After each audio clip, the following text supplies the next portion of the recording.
Следующий вопрос связан с непониманием глобальной политики со стороны Запада, США и России. В частности, спрашивают, а почему США и Запад играют без правил, а Россия всех призывает работать по правилам и сама старается их придерживаться? А это вопрос концептуальной властности. Ведь сказать, что Запад играет без правил, нельзя. Они играют по своим правилам. И, соответственно, этому переиграть Запад можно только лишь навязывая свои правила. Их игра без правил определяется следующим. Вот чего моя левая пятка пожелала, так я и поступлю. Данное мной слово ничего не значит. Ты каждый раз должен заслуживать то, чтобы я это слово продолжал тебе давать. Если я передумал, я ничем перед тобой не обязан, и все. Это напрягает весь мир. Запад работает по праву сильного. То есть они первыми, как инструментарий, опять же, нужно понимать, концептуальной властностью обладает только глобальный предиктор. Но инструментарием глобализации выступали все эти страны Запада на протяжении уже вот эти вот 2000 лет последних существований человечества. Они выставили по отношению к другим народам, первыми выставили проект глобализации, и они его начали реализовывать по своим правилам. Вписаться и начать действовать вот так, как действует Запад, означает своим совокупным ресурсным потенциалом войти в конфронтацию с совокупным потенциалом Запада. Потянем мы это? Может быть, по ресурсам мы и потянем, но управленчески-то мы потянем или нет? Нет. Значит, нам надо навязать свои правила игры. А свои правила игры, они очень простые. Как объединить вокруг себя людей? Нужно сказать, люди, видите, что с вами делает Запад. Это неправильно.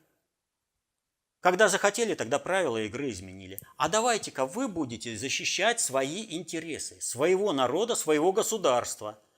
И мы на основе международного законодательства формируем отношения межгосударственные, простые и понятные для всех, нарушение которых будет считаться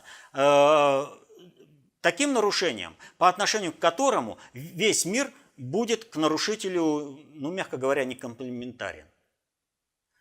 В этом заинтересованы все страны и народы.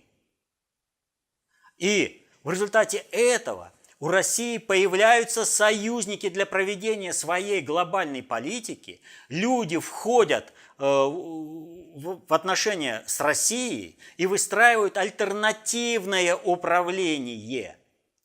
На этом, кстати, и стоит такой авторитет Путина.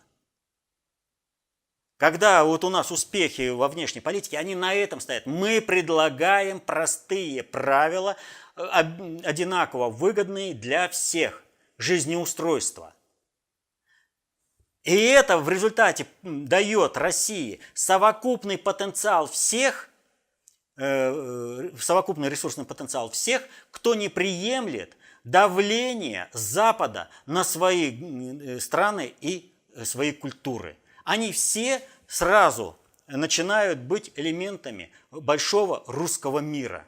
И поэтому задача всех, кто хочет уничтожения России, сказать, вы же знаете, Запад не играет по правилам, чего мы-то будем играть?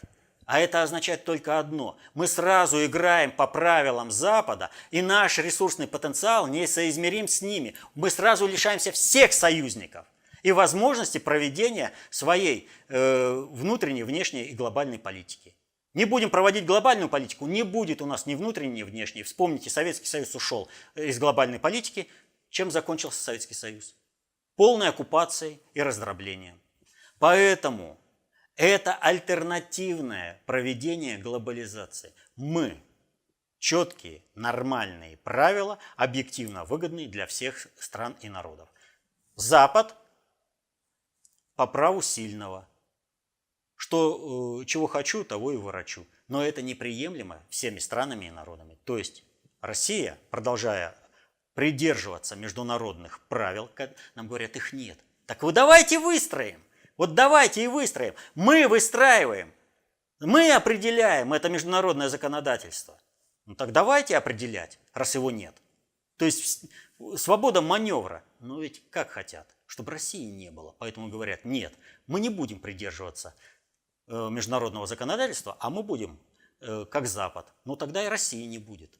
Но те, кто выступает против придерживания России, они и хотят, чтобы России-то не было.